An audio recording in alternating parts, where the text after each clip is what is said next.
Hello बच्चों, कैसे हैं आप सभी लोग। बच्चे, आपके स्क्रीन पर एक छोटा सा कंसेप्ट आज लेके आया हूँ मैं, जिसका नाम है स्यूडो फोर्स।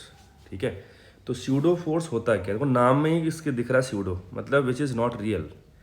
तो हम कुछ आप कह सकते हो कि न्यूटन्स लॉज को इम्प्लीमेंट करने के लिए, जहाँ पे वो डायरेक्टली इम्प्लीमेंट नहीं हो रहे हैं, इम्प्लीमेंट करने के लिए एक इमेजिनरी फोर्स का इंट्रोडक्शन करते हैं। ठीक है, तो वो कब आएगा उसके लिए हम लोग देखते हैं। पहले एग्जांपल एक मैं समझाता हूँ आपको कि आप देखो, यहाँ पे ग्राउंड है, ग्राउंड पे एक ब्लॉक रखा गया है और which is accelerating towards rightward with 2 metre per second square, and we have an observer named Ram और which is observing this body ए।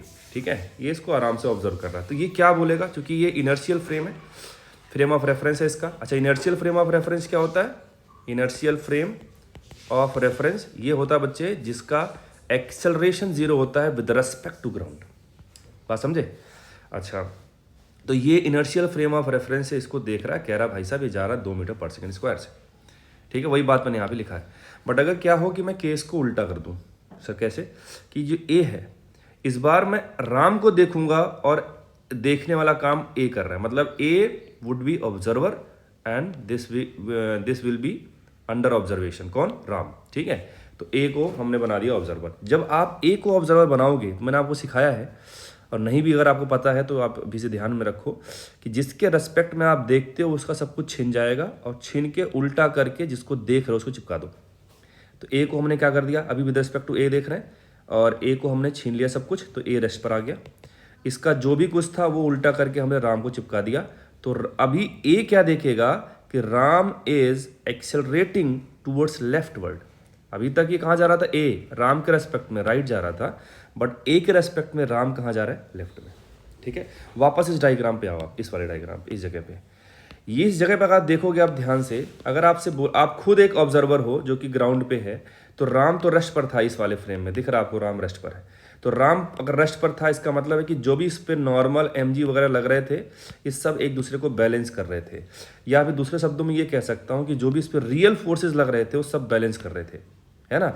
लेकिन जैसे ही हम ए के फ्रेम में आए, हमें ये जो राम है ये 2 मीटर पर सेकेंड स्क्वायर के एक्सेलरेशन से एक्सेलरेट करता नजर आ रहा है।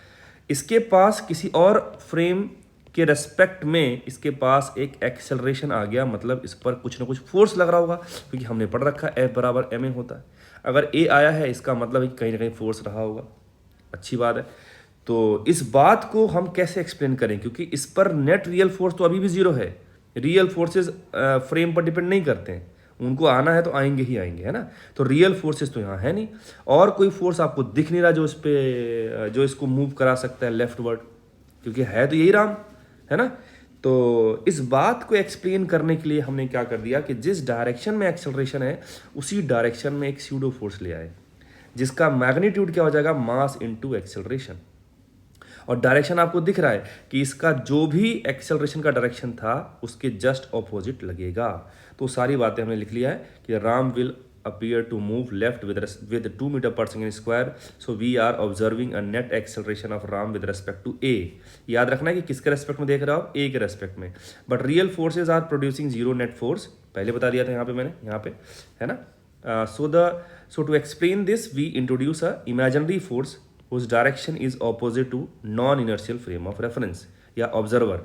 ये हमारे पास a क्या था? देखो, a का अपना खुद का एक्सेलरेशन था ना, that's why we are saying it's frame of reference is non inertial. ठीक है ना। तो बस यही बात आपको याद रखनी है कि जब भी स्यूडो फोर्स आएगा तो कब आएगा? जब हमारे पास ऑब्जर्वर जो है उसका फ्रेम ऑफ रेफरेंस क्या हो? नॉन इनर्शियल हो जाए। और जो स्यूडो फोर्स आएगा उसको अगर मैं एफ पी से लिखता हूँ, डिनोट करता हूँ, तो उसका मैग्नीट्यूड हमेशा आएगा मास इनटू एक्सेलरेशन। मास किसका होगा? जिस बॉडी पे लग रहा है, और ए क्या है? ए उस बॉडी उसका एक्सेलरेशन है जिसके रेस्पेक्ट हम देख रहे थे, मतलब नॉन इनर्शियल फ्रेम का जो एक्सेलरेशन होगा ना उसका ए आ जाएगा। तो उस चीज़ को मैंने यहाँ पे लिख दिया कि magnitude of pseudo force is this, mass of body मैंने बताया भी आपको जिस पे लग रहा था, और ए क्या है? Magnitude of acceleration of observer which is in non inertial frame of reference. अब एक एग्जांपल छोटा सा देख लो, हमने एक बना दिया लिफ्ट, है ना। लिफ्ट में एक भाई साहब ए को यहाँ पे लिफ्ट के फ्रेम से अटैच कर दिया।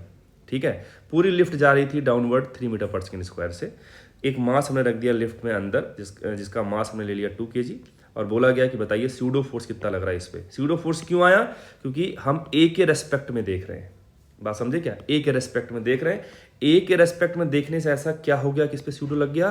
क्योंकि ए खुद क्या है, लिफ्ट से जुड़ा है। लिफ्ट कितने से जा रही है, एक्सेलरेट कर रही है 3 मीटर पर सेकंड स्क्वायर से, मतलब लिफ्ट पूरा फ्रेम जो होगा वो नॉन इनर्शियल हो जाएगा। ठीक है, तो स्यूडो आ जाएगा बिल्कुल। अब जब स्यूडो बनाओगे तो स्यूडो में क्या होगा, स्यूडो का डायरेक्शन क्या होगा, इस खुद के ए के ऑपोजिट होगा। देखो ऊपर लगाया मैंने, और उसका मैग्नीट्यूड कितना होगा, मास इंटू एक्सेलरेशन।